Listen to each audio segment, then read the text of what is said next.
Sino dito yung pakiramdam nila, ano sila? More of writers than speakers. Yung tipong yung tipong mas okay sila sa, meron ganun yung mas okay sila sa written kaysa sa Opo. spoken. Sino yun? Mama ko po. Ayun, sige MJ.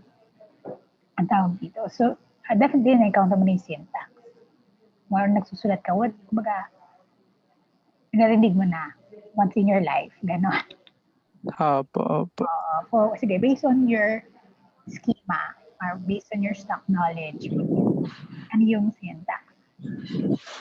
Para po siyang yung arrangement of words.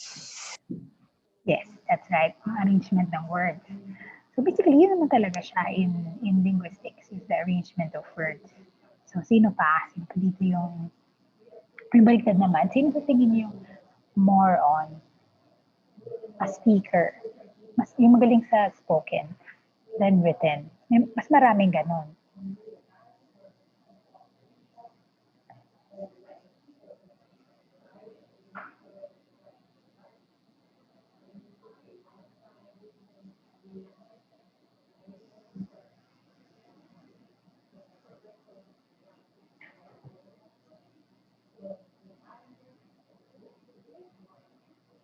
Wala. Puro kayo writers. But anyway, so, although, yun nga, nasabi naman ni MJ na, yes, it's the word order.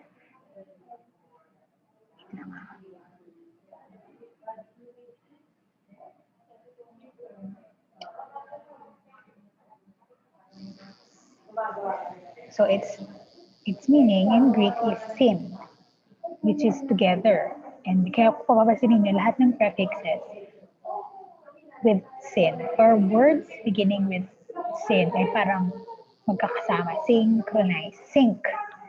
Parang nakasync. Ibig sabihin yung audio and video nakasync. They're together, nagkakasabay. Sync, syn, together.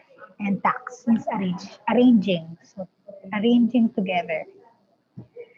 Okay?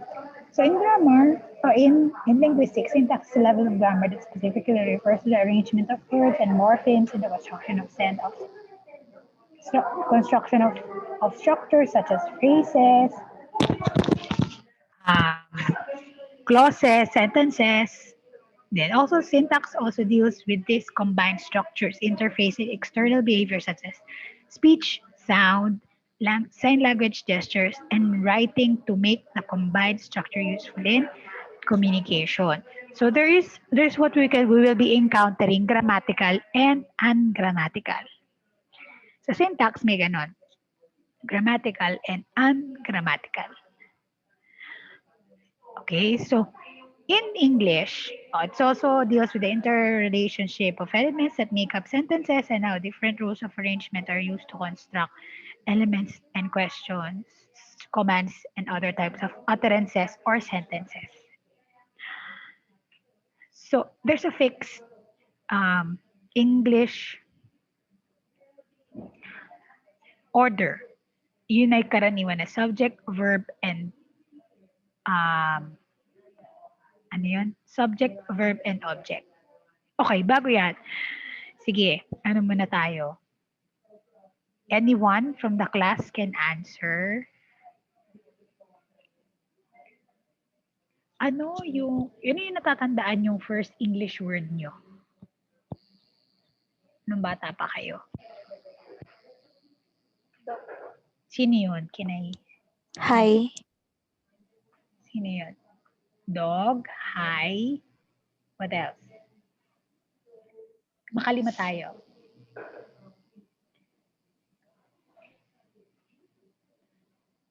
Cat. No. Yes and no. Dog, hi. Cat, yes, no. Ayan, 5. Sige. In one complete sentence, use all these 5 rules. Sige, ang makasagot within 1 minute, may plus 10. Mama, ano po yung mga words? Ma'am, ano pa yung mga words? Dog, cat, hi, yes, no. Yes. Oh, ma'am. No. Sino yun? Hindi ko makita. Mama ko yun. Nasaan? Pangalan, surname. Darlene po. Nardin Apelido. Katli po. Cathy. Okay, sige, Darlene, go. Sige, try. Sige, ma'am. Game na? Oo, Darlene, go.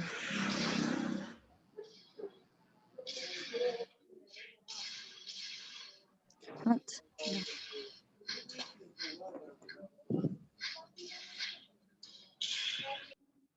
Hello, ma'am? Hello, ano na? Hello po. No. Ano? Naku, nawawalan siya ng ano. Ma'am. O, ano yun? Ma'am. Oh, Ano? go. What is your sentence?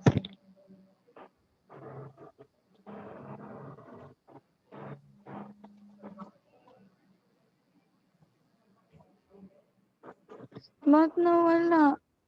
Ma'am, kung naririnig niyo po ako, wait lang po. Magre-rejoin po ako. Sige.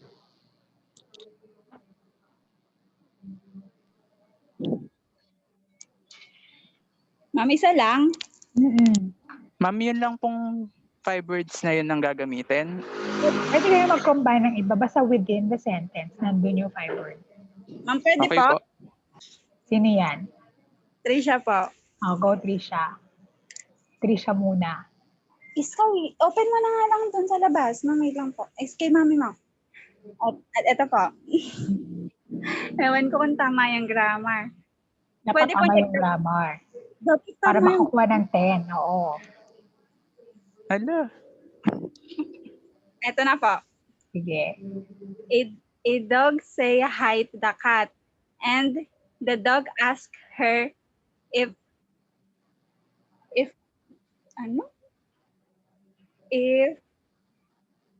she can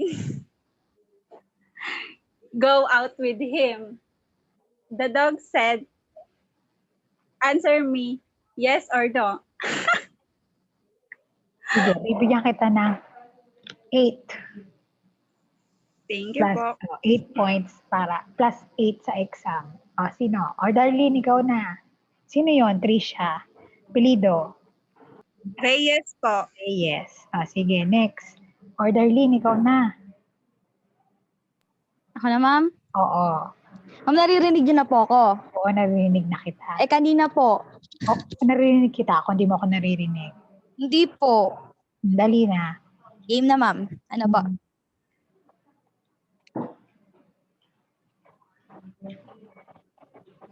Game na, ma'am? Kanina pa. Ay. Ano? Hi, the cat greeted the dog. Are you okay? Asked the cat, but the dog answers yes, but no. Okay. Sige, go. Okay, pwede yan. Sino pa? Or MJ, meron ka ba? Ma'am, ilan yon? 10 points yun. Wow, thank you, ma'am. Arte. Sige na, go. Arte. O, MJ.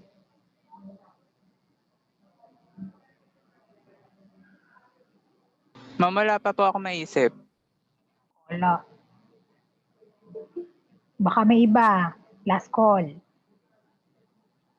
Ma'am, ako na pala. Ikaw na. The dog say hi to the cat. He asked her if she will say yes or no to Malay, ma'am. O, sige. Bigyan kita ng 7 for participation. Okay. Yay. Okay. So, with those examples, thank you guys. So, yun ay basically pag-construct ng sentences. So, nakagawa na kayo ng dialogue. I'm pretty much impressed. So, at ibig sabihin, at your stage, I mean, at the level of where you are, you already have, you already know how to construct sentences and even dialogues, which is a good sign that you already know, we only need to polish your English. Hindi naman siya from basics talaga na zero, na parang, na everybody is familiar with subject and predicate, right? Sino hindi nakakaalam ng subject and predicate? Hindi ko kayo kakagatin. Kaya lang, importante yon.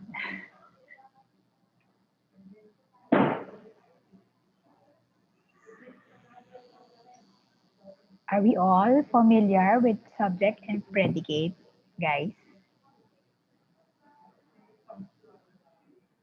Just a review.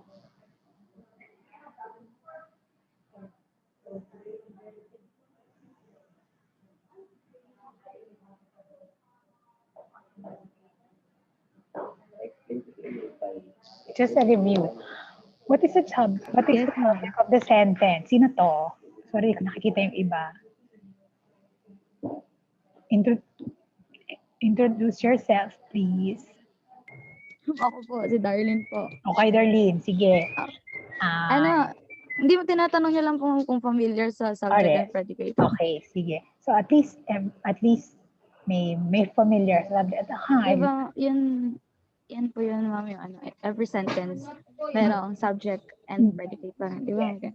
Correct. So in every sentence, mayroong in Tagalog simuno and panaguri. Tama ba ako? Sorry, ibabaw ko sa Filipino. Opo. But then, it's the subject and the predicate. Yun yung from grade 1 hanggang high school ay talagang pinaniniwalaan nating tawag doon. Okay? When it comes to English linguistics, when it comes to advanced English, educated English, specifically with linguistics, iba na yung tawag sa kanya. Kaya nga dito sinabi sa atin na, nilagay dito sa atin na using the rules of syntax, we combine words into phrases.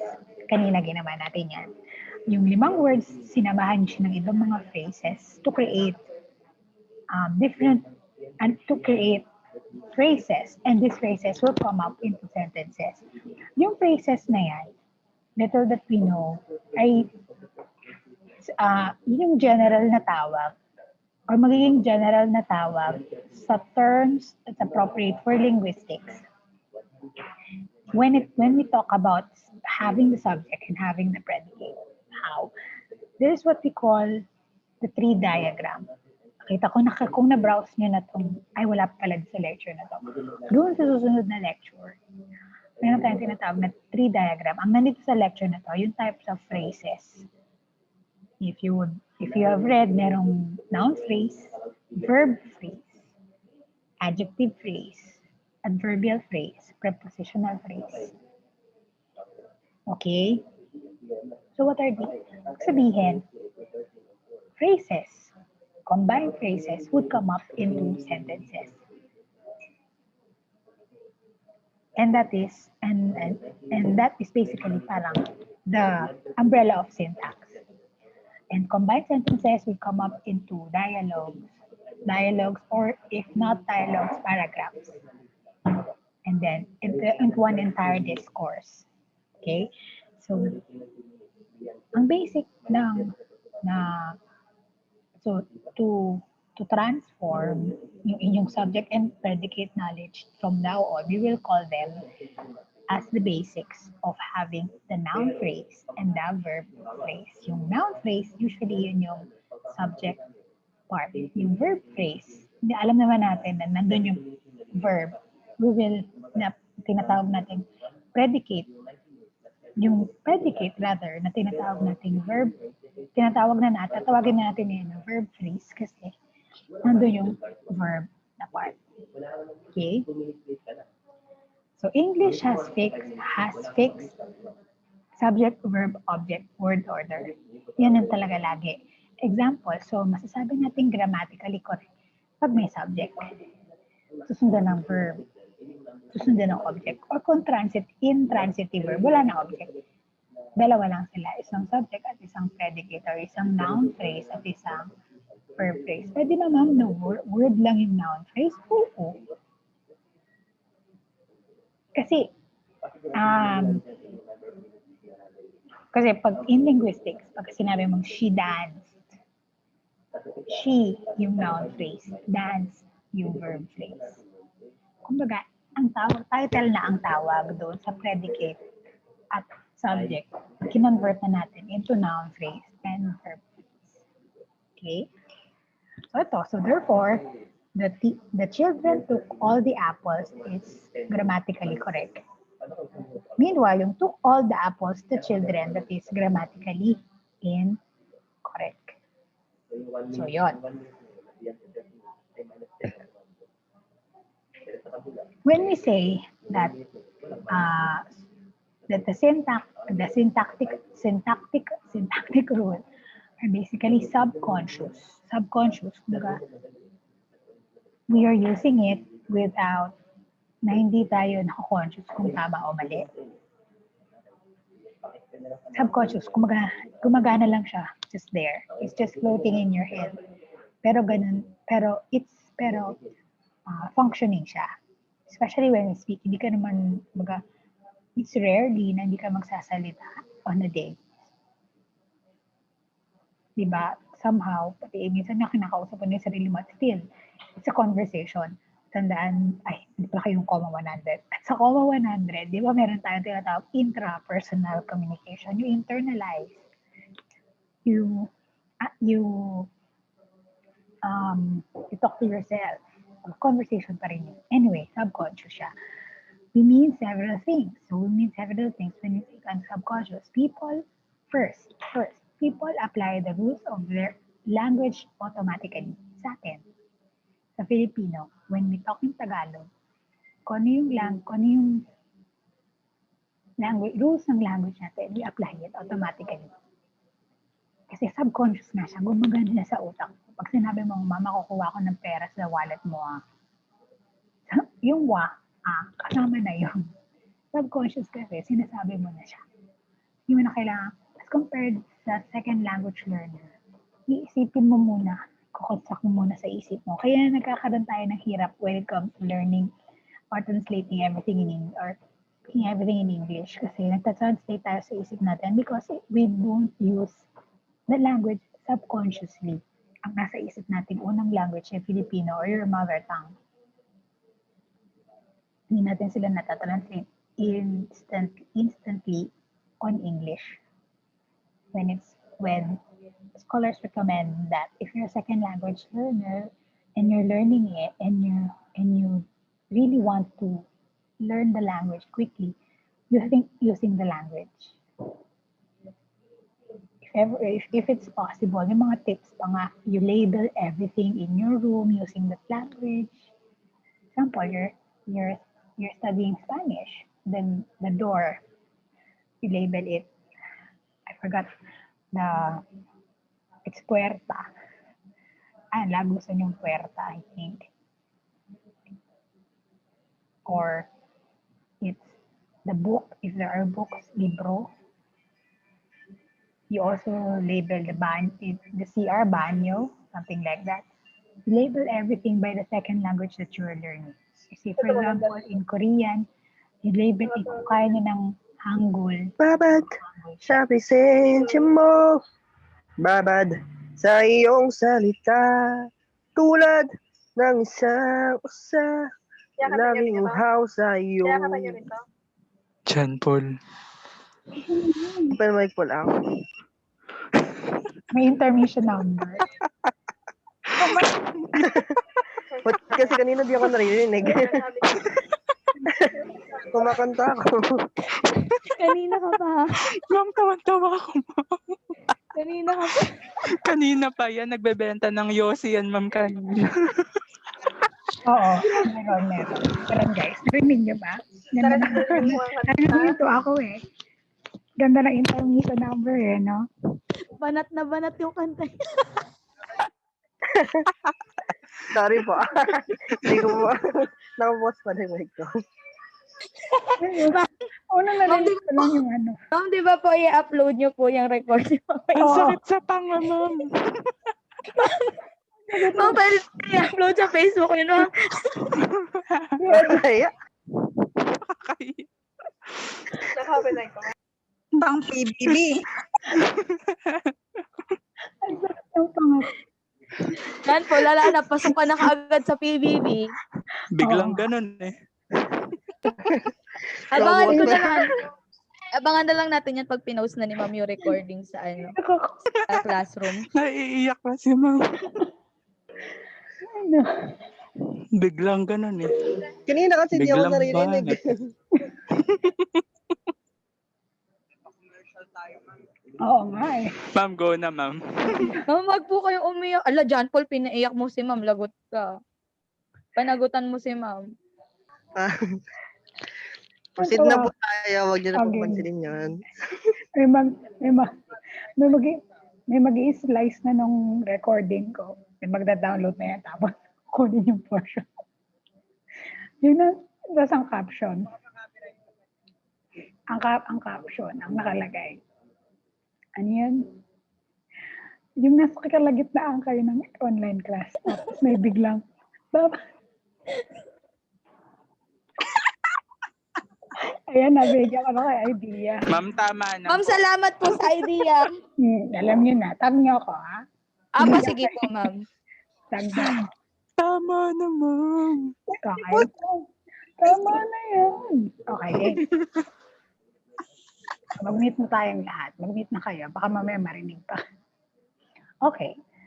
Going back. So yun nga, like I said, when we say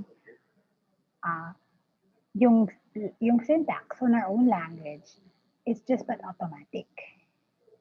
When we say automatic, yun, you think, you sing it. So when you're learning, that's the reason why when you're learning a second language, yung unang language talaga yung unang pumapasok sa isip mo.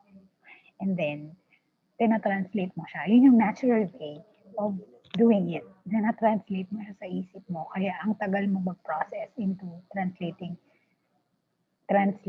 the sentence or expressing yourself on the second language. Siguro sa Korean, ganon. Sa English din, di ba, it's parang naging habit natin na, sabi, ako, ayun, or is, o I, mabait, kind, I am kind. With that basic pattern, nakukuha natin siya. Okay? But then, kakala natin, di siya ganun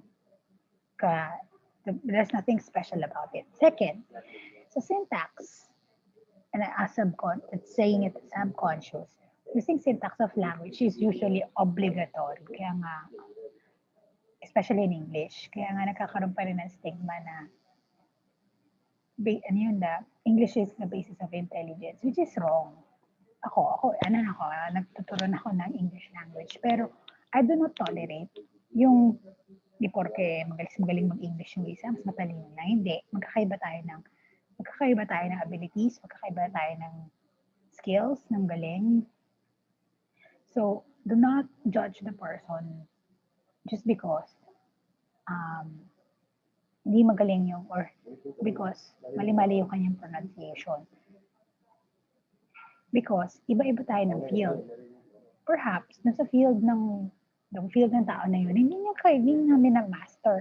Kumbaga, hindi niya kailangan, it's just a secondary need for him to know the language, but not really to master everything.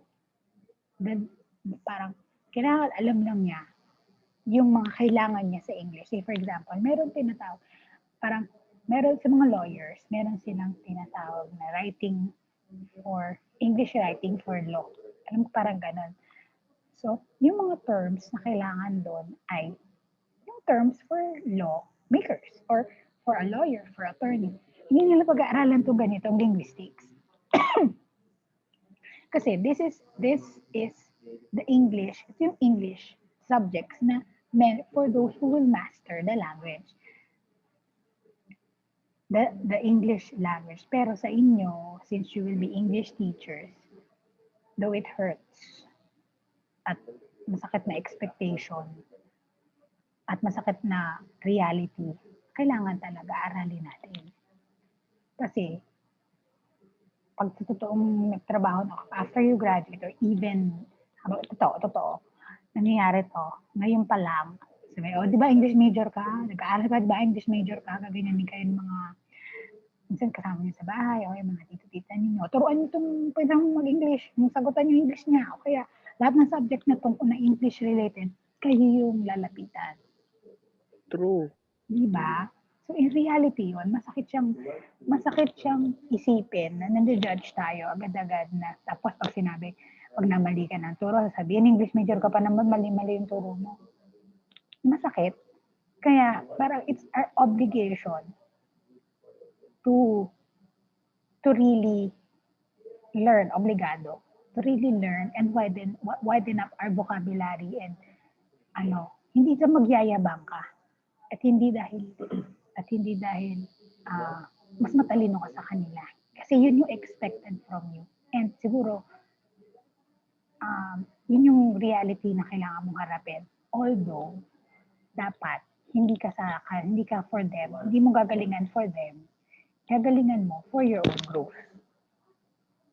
Hindi dahil siguro secondary na lang na ayaw mo pahiya, but also, to improve yourself. Unahin mo yung sarili mo. Kasi pag you do everything na, gagawin ko to kasi unang-una, i-improve to ng sarili ko eh. And pangalawa, I'm an English major. Kailangan talaga. Pero, halimbawa, yung mga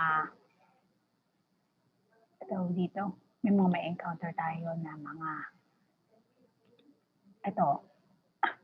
yung mga na-encounter tayo dati ng mga teachers natin na may mga syndrome sa F, sa T, sa TH, ganyan. Diba yung inalala natin kahit sa phonology at sa phonetics, yung hirap sila sa ganyan, we should take into consideration, kung halimbawa math teacher siya, or PE, na it's impressive na kung wala silang ganong syndrome. Pero, since ang tingnan natin, hindi yung manner of speaking nila. Ang tingnan natin, yung manner of way of ng pagtuturo nila. Kung nade-deliver nila ng maayos yung lesson and meron silang art of teaching. Diba? Natin mo tayo mag-judge just because yung language na ginagamit is not perfect. Kahit tayo din naman kahit tayo English majors, ng mga English, mga majoring in English, hindi rin natin mapaperfect yan. So, it is, on the context na sila, okay lang. Kasi, ang importante, yung natututunan mo sa kanila na knowledge regarding the subject matter. Pero, kung halimbawa sa atin, it's a must na ma-master mo yung English. Paano siya? Magbasa. Basta talaga. Hindi na talaga nag-work yung yung nanonood. Merong effective sa kanila in some areas. Halimbawa si RM, si Namjoon, ng BTS. Diba, parang natutulog siya mag-English. Ganda na mag-English. Sino yung BTS dito? Taas ang kamay. ARMY. Paramdam gan. Si Namjoon. Ang ganda mag-English. Yung pinangaling na English speaker sa BTS. And I think one of the best English speakers sa Korea. Okay? Natuturo siya. Kasi malit siya ng Friends. Try nyo kaya. Panoorin niyo yung maraming season ng Friends. Baka sakali. Try nyo lang. Pero kayo talaga inclined Inak muna yung mga Korean na yan, ha? Diba? Di mo kayo mag-aaral naman. Hindi mo sa pinipigilan ko pero you balance everything. And also, magbasa. Maging well-read. Kailangan yan, guys. Hindi, tamad po ako. Ba't ka nag-English major? Tamad ka naman pala magbasa. Yung sinasabi ko sa inyo, it's based from my experience. Kung ano yung mga advantages at disadvantages, mga naging advantages at sadly disadvantages ng well-read. Pagka well-read ka, kailangan hindi ka naman mayabang. Kasi isipin natin, yan, angas-angas naman yan. Eh. So, kung well-read ka, sa'yo na lang yun. Use it properly. Ikaw, unlad, hindi lang sa'yo, but magiging helpful sa ibang tao. And yun nga, yung sad reality na expectation sa atin. Kailangan tayo magko-correct. Pero kung well-read ka, kahit wala na ako, tatapos na kayo sa course ko, kahit dumating na kayo or mag-move forward kayo sa ibang mga subjects nyo in English, hindi kayo mahihirapan. At isa pa, yung syntax, obligatory. Writing, maraming tao. Hindi lahat ng tao writer. Pero asahan mo, dapat pag English major ka, dapat marunong ka mag-sulat. Expected yun. Na-expect nila yun. So, ikaw taga-check ng grammar. So, dapat tama. Although, yun ay hindi, totoo pala. Kasi yun yung mabigat na responsibility. Tapos, yun. Pero, minsan may mga battles of the subjects. Ganyan. Yung magagaling sa math, tayo, ewan ko, kasi kaya ako nag-English kasi kaya ako ng math. Ganyan. Pero maganda kasi kung may values education naman sa ating yung maging future faculty. Minsan yung tutulungan. O, math yan. O kaya sabihin mo kagad. O, math yan. Sa'yo yan. English na. Naiyak ka, tatawa sa Yun. Uy, may i-edit na naman kayo. Sino yun? Anyway.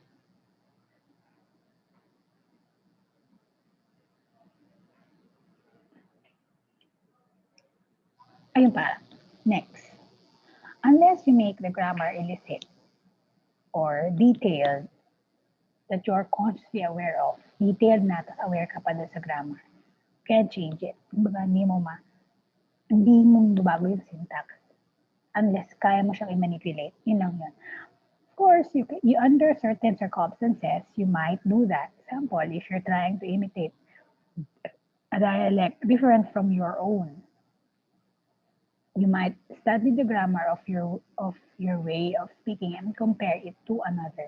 So, di ba pag nag-aaral kayo ng, yung mga dyan, nag-aaral pa ng third language. For example, kung hilig ka sa anime, nag-aaral ka ng Japanese. Naghihilig ka sa Korean, nag-aaral ka ng Korean. Or basically, meron kang basic knowledge ng Korean language. So yan, na-imitate mo siya. When it comes to, kumbaga, dun nang nagkakaroon ng konting luwag when it comes to syntax. Prescriptive and descriptive language or descriptive grammar. Prescriptive, bilisan ko na lang ha. Prescriptive, parang prescription ng doktor. Kung ano yung batas ng grammar, yung sundin mo. Kung ano yung binigay na instructions ng doktor, yun yung susundin mo. Yung descriptive naman is how you use it in practical way. In life, in real life situations. Example, yung prescriptive grammar.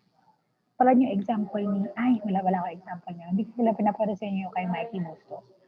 May video si Mikey Bustos ng comparison ng Philippine English at ng North American English. Yung Philippine English is more of the descriptive grammar. Kasi hindi siya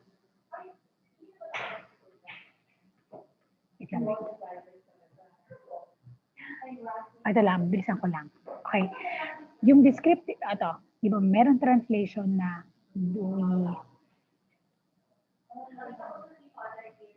meron na ano yun? Yung direct translation ng I will pass by your house later. Dadaan ako sa inyo mamaya. Dadaan ako sa bahay niyo mamaya. Para sa mga prescriptive grammar yan, parang ano siya, odd. I will pass by your house later. Pass by? Wala sa kanilang pass by. Or pwede yun, in grammarian or in prescriptive grammar, dapat ang correct way of saying na dadaan ako sa inyo mamaya. I will drop by your house later. Hindi pass by. Dadaan. Kasi isip natin pass. Dadaan. Pass. Dadaan. So, dapat drop by. Kaya yung for a while. Sandali. For a while. Sandali. Ito naman, yung binigay na example dito. Naging ungrammatical siya kasi sa prescriptive, you cannot double negate. Itong sentence na to, I ain't going nowhere. Sa prescriptive, mali daw. Mali ito kasi una, ain't is a slang word. You don't use slang words when it comes to formal communication. And also, yung nowhere and ain't magkasama sa isang sentence, double negation. Mali daw yun. Mali yun sa prescriptive grammar. Pero, dahil tama siya kasi ginagamit siya. Tama siya sa descriptive grammar kasi ginagamit siya ng isang community in the United States. Yun. Yun lang. Doon na, masyado tayong ma-advance. Yun lang yung content nito. Okay, hanggang dito kay Nordic. Nord quiz. Okay, questions? Kasama po ba yan sa ano po? Hindi. Okay po, thank you. Hindi. Hanggang ano lang, morphology. Module 1 to 4. Okay. Parahin nyo lang yun. Doon lang kukuha ng exam. Huwag kayong magalala. Basta multiple choice. Lahat may choices. Kahit di mo siya pinili. I'll try my best kung kaya ng brains ko. Or, diba? Kaya may konting... Multiple choice po at saka po essay po, di ba? Mga ganon. Mga ganon parts lang. Or sentence constructions, ganon. Huwag natin pahirapan na ating mga sarili sa pagkakabisa. More understanding. Gusto ko yung understanding, ha? Kaaral mabuti. Kita pa tayo bukas. Bukas na natin tuloy itong discussion. Okay? Picture na ako kanina, no? Sige. Ma'am, Ano po? kailan po ulit yung deadline ng mga requirements? Yung mga major, ano yan? December. Mga second week. Para naman masaya yung para tapos na kayo, paano din na kayo, hindi na iniisip. Third week po. Third Mga week. second. Anong araw ba yung, teka lang. Huwag naman abot ng Pwede Pasko. ba, Yes. next week na lang namin ipasa yung infographic, saka po yung ano po, special topic po. Okay lang. Sige. Yung mga team nga, like I said, Sabi yung yung mga, pasok po. oo. Ay, ewan ko, bawal magpasa, di ba? Uy, bawal magpasa. Nung alin po? Yung mga ganun. Di ba, break nyo nga. Baka pagalitan tayo. Hindi po. Okay lang po. Hala Ma'am, kayo. pwede po? Ma'am, may tanong po ako. Ano yun? Sige.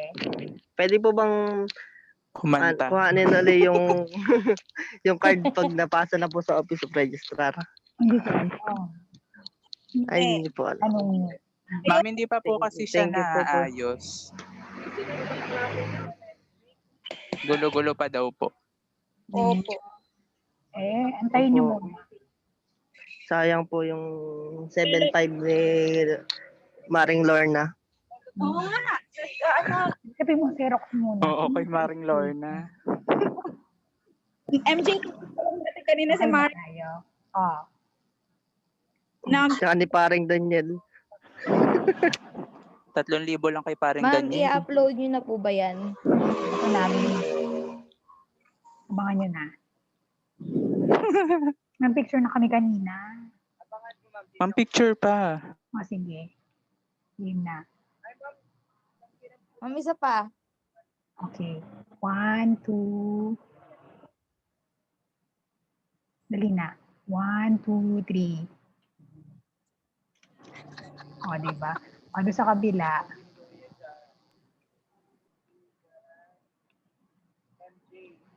Okay, 1, 2, 3. Jan Paul, tumingin ka nga sa kanan. Okay na, okay na. O, sige na. Are we good? See you tomorrow na. Thank you. Bye-bye. Good day po. Thank you po. Thank you, ma'am. Bye-bye. Thank you. Thank you po. Okay sa concert ko. Oo, galing ng concert. Okay Biglang ganun eh. na, bye-bye na, bye-bye.